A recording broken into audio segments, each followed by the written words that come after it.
মাখনের পাওভাজির একটা দোকান ছিল। সেখানে গ্রামের সব লোক পাওভাজি খেতে আসতো। ওহ, যা বানায় না, দারুণ। ভাই মাখনলাল, একটা জমিয়ে পাওভাজি করে দাও তো। এক্ষুনি দিচ্ছি দাদা। বাহ বাহ ভাই, তোমার হাতে জাদু আছে। এত সুস্বাদু পাওভাজি কি করে বানাও বলো তো? সত্যি তাই, সত্যি তাই। কি সুন্দর। সবই ভগবানের আশীর্বাদ দাদা। ঠিকই বলেছ। মাখনের খদ্দেরদের ওর তৈরি পাওভাজি খুব পছন্দের ছিল। এই পাওভাজি বানানোর জন্য মাখন রোজ সকালে উঠে বাজারে যেত আর সব থেকে ভালো সবজি কিনত। তারপর সে দুধের ডেয়ারি গিয়ে মাখন কিনত। এই সব ভালো ভালো সামগ্রী দিয়ে তৈরি পাওভাজি খুব সুস্বাদু আর পুষ্টিকর হতো। মাখন পাওভাজি 30 টাকায় বেচত আর সবাই খুব আনন্দ করে খেত। না, দারুণ। ও কি সুন্দর গন্ধ। একদিন মাখনের দোকানের পাশে একটা বড়া পাওয়ের দোকান খুলল। মাখনদা, তোমার পাওভাজি সত্যিই খুব ভালো। সবই ভগবানের আশীর্বাদ ভাই। ঠিকই বলে। মাঝে মাঝে মাখন আর গিরিধারী গল্প করত। একদিন, দাদা, তুমি ওই রাতের বাজারে খোঁজ জানো যেখানে সবজি খুব সস্তায় পাওয়া যায়? তাই? চলো দাদা, একবার গিয়ে দেখবে। রাতের বাজার? সেই সবজিগুলো দিনে বিক্রি হয় না, সেইগুলো রাতে সস্তায় বিক্রি হয়। কিন্তু সেগুলো কি অতটা ভালো হবে? ভালো খারাপ দিয়ে আমাদের কি? এতে আমাদের ভালো লাভ হবে দাদা। তাছাড়া যারা খাবে তাদের কাছে স্বাদের কোনো তফাৎ হবে না।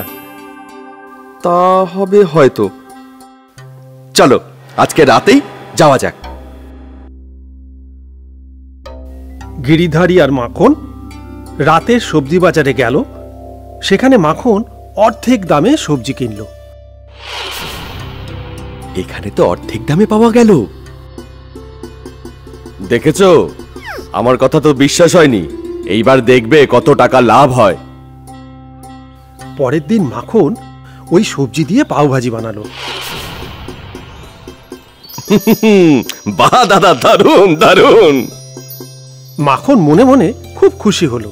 ওর খদ্দেররা কোনো তফাতই বুঝতে পারল না। মাখন বেশি লাভের জন্য ওই সবজি রোজ কিনতে লাগলো, পাওভাজি বিক্রি করতে থাকলো। কিন্তু ওর এই খুশির মেয়াদ বেশি দিন হলো না। একদিন এক মহিলা কাঁদতে কাঁদতে মাখনের দোকানে এলো। তোমার জন্য আমার স্বামী হাসপাতালে ভর্তি। আমি কি করলাম? তোমার জন্য। তোমার ওই দোকান থেকে আমার স্বামী রোজ পাওভাজি খেত। তো ওনার ফুড পয়জনিং হয়েছে। ডাক্তার বলেছে সেটা তোমার ওই পাওভাজি খেয়েই হয়েছে। না না বোন, সেটা তোমার ভুল হচ্ছে। আর সেটা শুনেই ওর খদ্দেররা পাওভাজির থালা নামিয়ে রাখে। এই বাবা! আরে আরে, আমার কথা শোনো, এটা হতে পারে না। মাখন বোঝানোর চেষ্টা করছিল, কিন্তু কোনো খদ্দেরই ওর কোনো কথা শুনছে না। সবাই একে একে চলে গেল। তারপর থেকে গ্রামের কোনো লোক মাখনের পাওভাজি খেত না। কেন অন্য লোকের বুদ্ধি শুনতে গেলাম?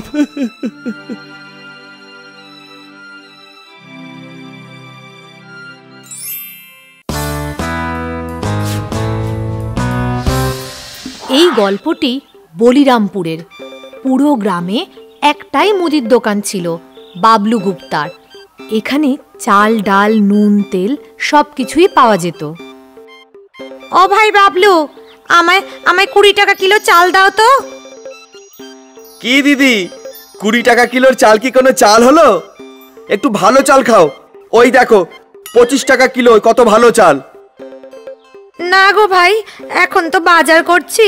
এত টাকার চাল কিনে নিলে চালাবো কি করে বলো? তুমি আমাকে ওই 20 টাকার চালটাই দাও। আচ্ছা ঠিক আছে। বাবলু ওই খরিদ্দারকে 20 টাকা কিলো চাল দিয়ে দিল। গ্রামের লোকেদের কথা চিন্তা করে বাবলু এবার কম দামের চাল কিনতে গেল। বাবলু একটা হোলসেলারের দোকানে গেল। ও দাদা, কিছু কম দামি চাল দাও, ওই দামি চাল তো কেউ নিচ্ছেই না গো। ভালো জিনিসের দাম তো ভালোই হবে, তাই না? তুমি একটা কাজ করো, দামি চাল যখন দোকানে রাখতে চাইছো না, বেশ ভালো কথা, ওই কম দামি চালই রাখো। তোমার কথাই ঠিক। ঠিক আছে, তুমি আমাকে ওই 15 টাকা কেজি চালই 2 বস্তা দিয়ে দাও। ওই হোলসেলার নিজের কাজে ব্যস্ত হয়ে পড়ল। ওই হোলসেলারের কাছেই কাজ করত একটা ছেলে বাবলুর কাছে এলো। দাদা, আপনার কম দামি চাল চাই তো? হ্যাঁ।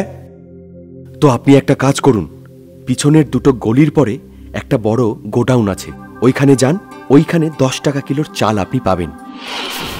10 টাকা? হ্যাঁ। দাদা, আপনি এক্ষুনি বস্তা বার করবেন না, আমি আসছি, এক্ষুনি আসছি। আরে আরে আরে আরে কোথায় যাচ্ছ? আরে বাবা, এও চলে গেল। ততক্ষণে বাবলু বেরিয়ে গেছে। বাবলু ওই লোকটার বলা রাস্তা দিয়ে যেতে যেতে একটা বড় গোডাউন দেখতে পেল, যার বাইরে একটা লোক বসেছিল। মনে হচ্ছে এই সেই গোডাউন। কি চাই ভাই? চাল চাই।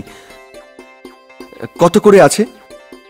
এখানে 8 টাকারও চাল আছে, 10 টাকারও চাল আছে, আর 12 টাকারও চাল আছে।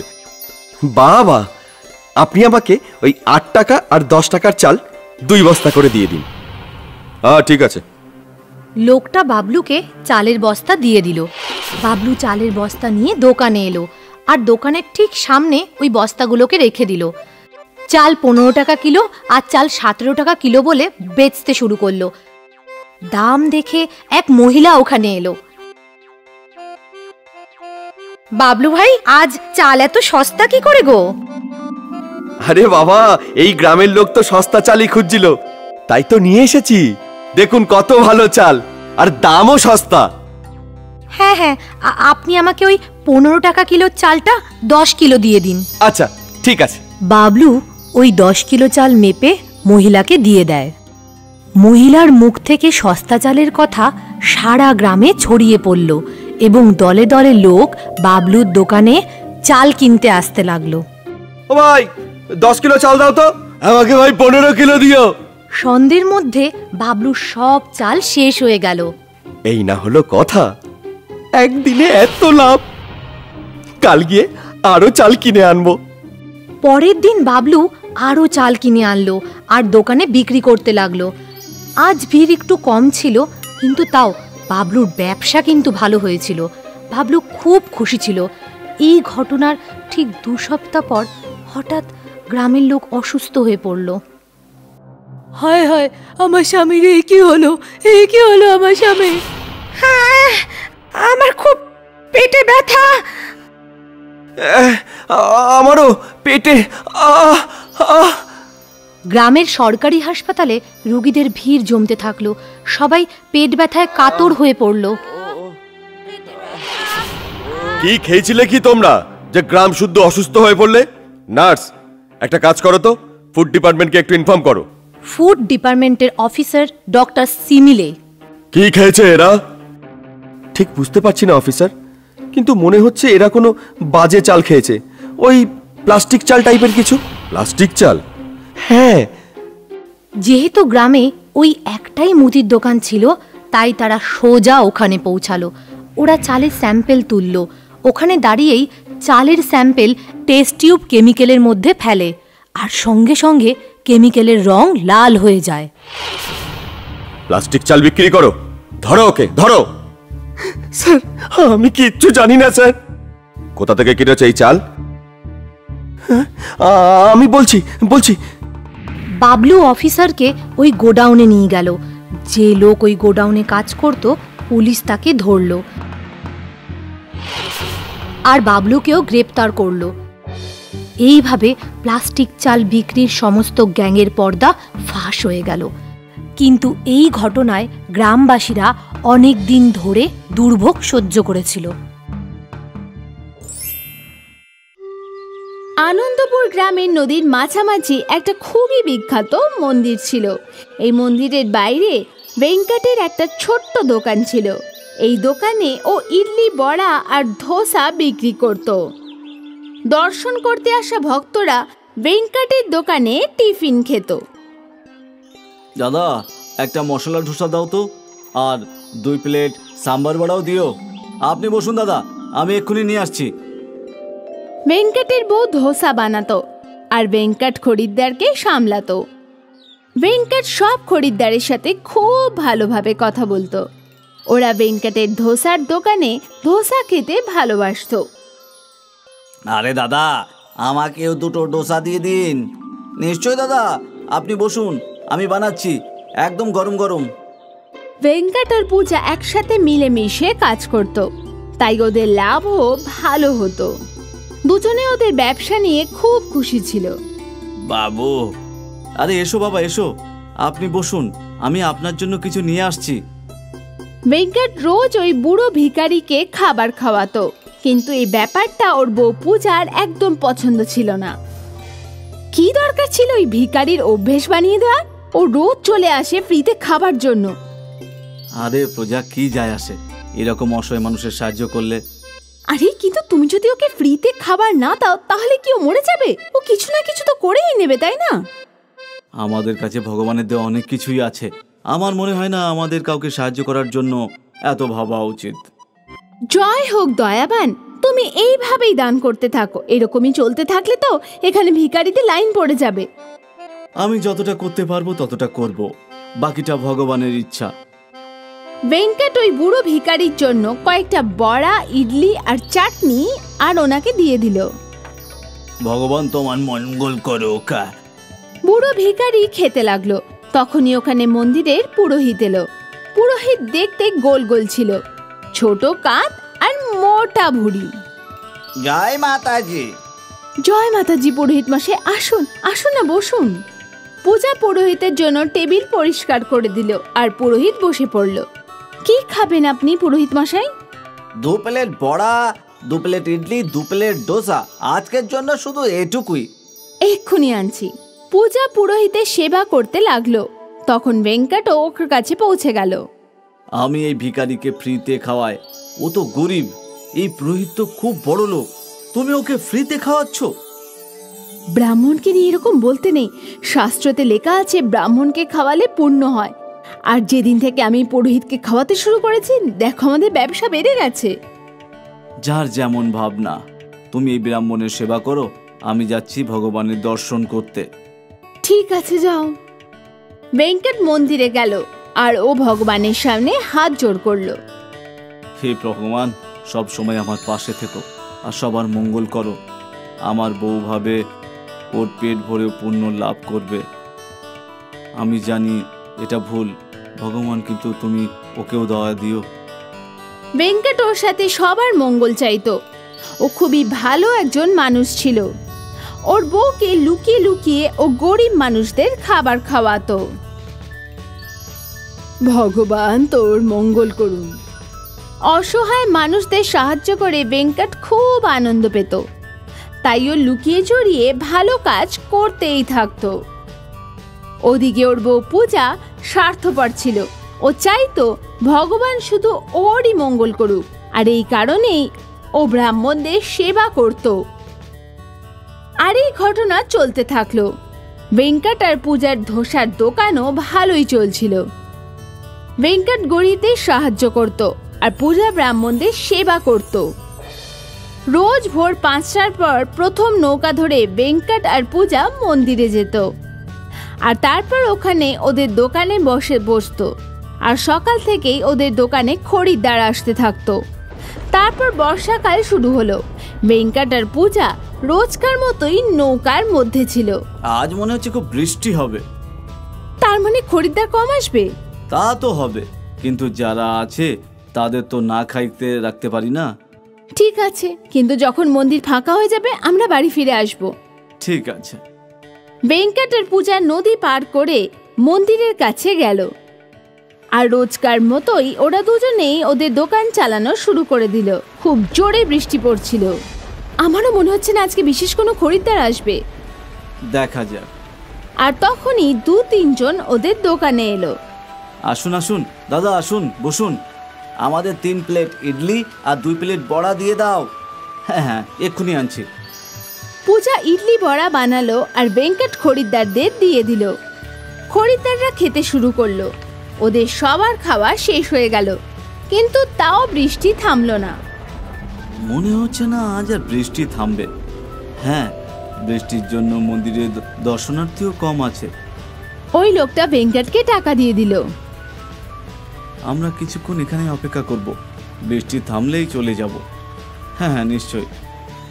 ওরা অনেকক্ষণ পর্যন্ত অপেক্ষা করলো, কিন্তু বৃষ্টি থামলো না। তারপর ওরা ভিজে নদী অবধি গেল। নদীর ভয়ঙ্কর রূপ দেখে ওরা অবাক হয়ে গেল। নদীতে একটাও নৌকা ছিল না, আর নদীর জলের স্তর বেড়েই চলছিল। ওরা দৌড়াতে দৌড়াতে ভেঙ্কটের কাছে এলো আর ওকে এসব বলল। এই বন্যা আমাদের সবাইকে ডুবিয়ে দেবে, আমাদের মধ্যে কেউ বাঁচবে না। তখনই ওদের কাছে ওই বুড়ো ভিখারি এলো। উনি যখন আছেন বাঁচানোর জন্য, তাহলে কেউ মারতে পারে বাবা? এখানে আমরা সবাই জীবন নিয়ে খেলছি, আর এই ভিখারি হাসছে। আমাদের কিছু তো করতে হবে। হে ভগবান, আমাদের সবাইকে নিরাপদে ওপার পড়ে দাও। হে ভগবান, দয়া করো। ভেঙ্কট ভগবানের কাছে প্রার্থনা করতে লাগলো। তখনই ওই বুড়ো ভিখারি সামনে রাখা একটা ধোসার প্লেট তুলে নিল।